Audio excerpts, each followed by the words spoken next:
visión acerca de Israel en los días de Uzías.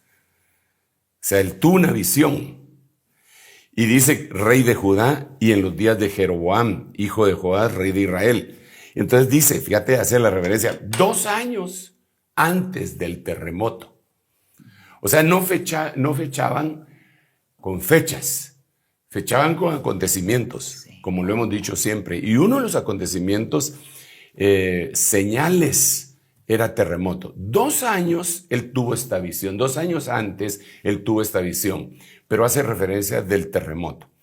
Entonces, desde la palabra profética más segura del Antiguo Testamento que estaba escrita, podemos empezar a ver que el Señor empieza a prometer que iba a castigar a la tierra en algún momento, cada vez más y más, con terremotos, debido a su mal comportamiento. Entonces ahora, cuando viene Mateo 24:7, ahora él ya está hablando en futuro, ¿verdad? Porque pues lo de Amós había sido pasado, pero ahora está hablando en futuro y dice el Señor, va a haber terremotos y esa va a ser una señal, devastadora señal.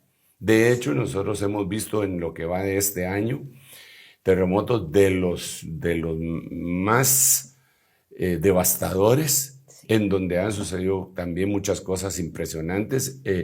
Entendemos que ha habido visitaciones angelicales en aquel lugar en donde el país es netamente musulmán y ser cristiano conlleva la pena de muerte, y cómo muchas personas testifican que han sido visitadas por personajes vestidos de blanco, niños que han durado 10 días, cuando lo más que duran son 2 o 3 días, en una cuestión de esas han durado 10 días y dicen que alguien los llegaba a alimentar día a día y que se llamaba Jesús.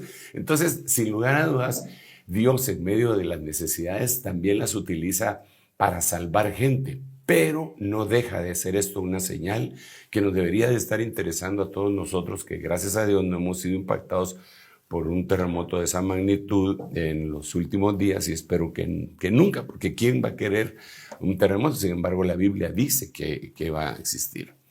Así que a grandes rasgos podríamos empezar analizando eso, ¿verdad?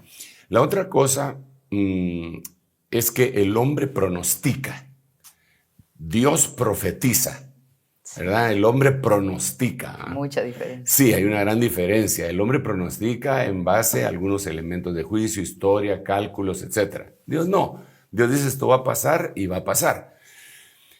Y dentro de los pronósticos que tiene el hombre, y que son muy inquietantes, es que ellos calculan que pueden haber terremotos de magnitud tan grande que puedan separar, por ejemplo, California de Estados Unidos, que lo pueda separar, claro, como que si fuera una isla. Partir la tierra completamente, sí. También dicen que África puede ser partida, entonces en base a esos mismos pronósticos que ellos tienen, ¿verdad? Sí.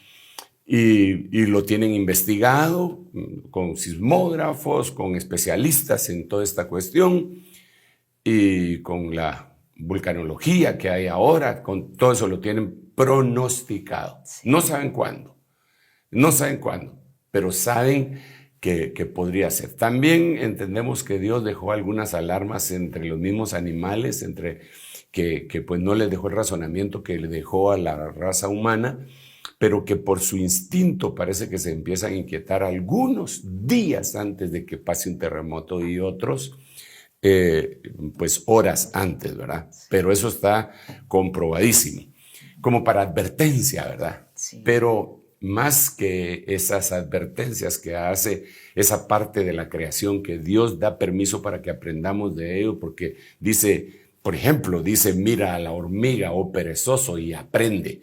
Así que Dios deja a los animales para que nos enseñen, ¿verdad? Sí, es cierto. El buey conoce el pesebre de su amo, pero mi pueblo no conoce. Entonces pone ejemplos el Señor de esta magnitud, el conejo que se esconde en la roca, la araña que hace su casa en las esquinas de los palacios, las langostas que no tienen rey pero salen en unidad a hacer los destrozos que tienen que hacer.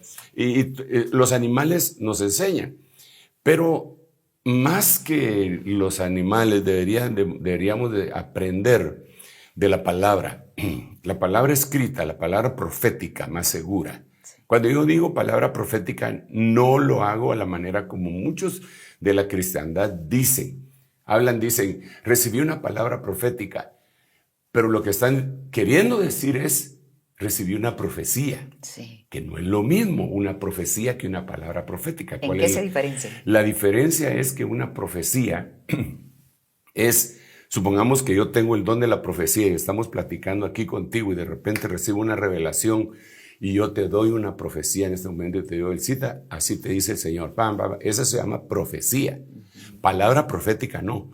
La palabra profética es lo que quedó escrito, que se le dio a los profetas y a los apóstoles y dejaron escritos en el canon bíblico y allí quedó. Entonces esa es palabra profética que tiene que ser interpretada. Generalmente, según la Biblia, lo deja ver, debe ser interpretada por un ministro llamado por el Señor maestro de la palabra. No un maestro que se graduó en una universidad teológica, sino que alguien que Dios llamó y una de sus credenciales es explicar con facilidad la palabra profética.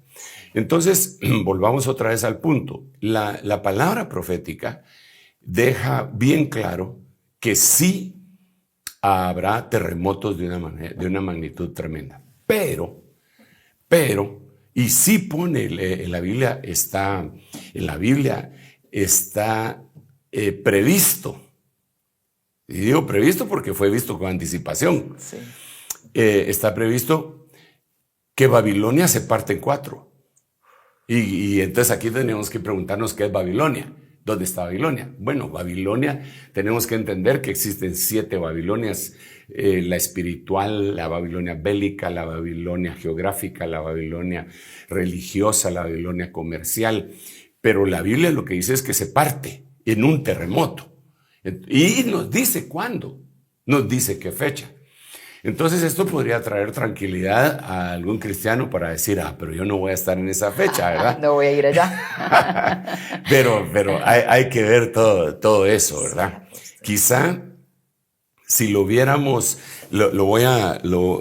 vamos a ver si logro utilizar esto nuevamente como lo he hecho con anterioridad.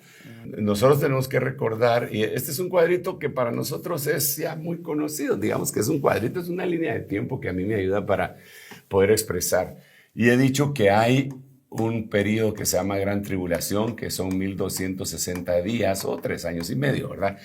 Hay otro que se llama Tribulación, que también consta de la misma cantidad de días, o sea, 3 años y medio, y hay otro que se llama Tribulación, cuesta 150 días, y hay otro que es el diríamos pre-prueba, claro. el que estamos viviendo, el actual. Así que a este le voy a poner actual.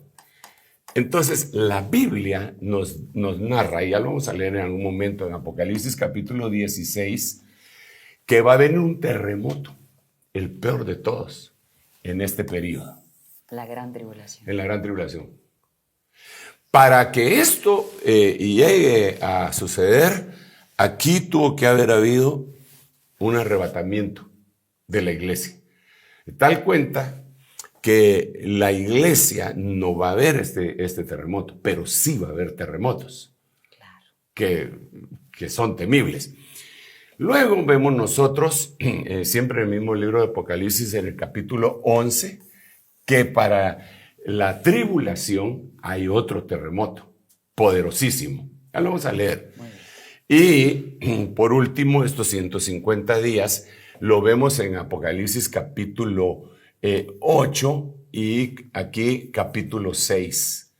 Entonces ahí podemos distinguir cuáles van a ser los terremotos. De tal cuenta que yo diría que según la palabra profética más segura, no haciendo pronósticos ni nada, sino que leyendo la Biblia, que lo que nosotros estamos viendo en la actualidad en este 2023 con los terremotos que se han dado y aquellos que se va a estar dando, estamos entre esto de aquí.